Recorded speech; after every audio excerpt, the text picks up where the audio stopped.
Còn cho cả ba bịch giấy ăn cho. Bán hàng này này.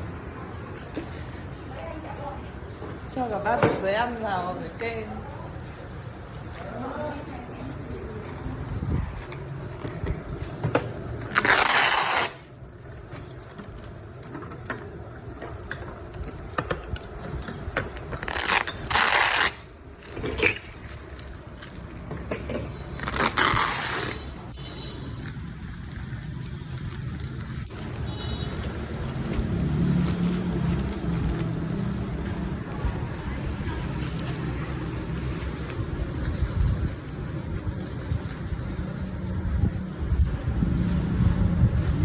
Rồi đó.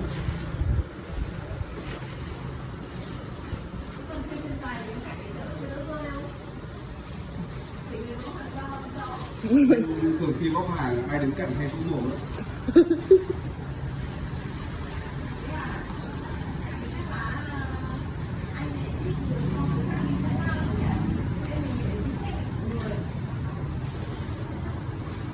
Ô về sớm thế. Em đang định bảo là đợi một tí để em xem cái loa ở bên này nó có phát không. Em đang xem cái tổ kia nó có phát không thôi.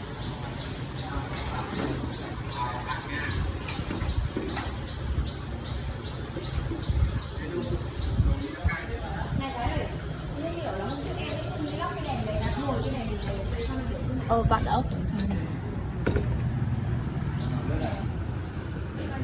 Đúng rồi.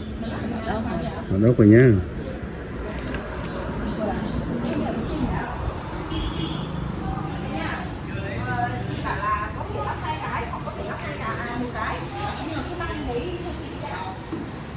Tem là đã bị tháo.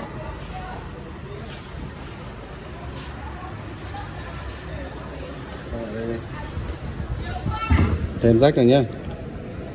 Này là còn chọc cả tô vít lõm vào rồi này. Serial máy này. Đấy, tạm thời là em nhận là nó đã bị rách tem nhá. Đấy, còn cái này là em sẽ kiểm tra lại xem. kiểm tra.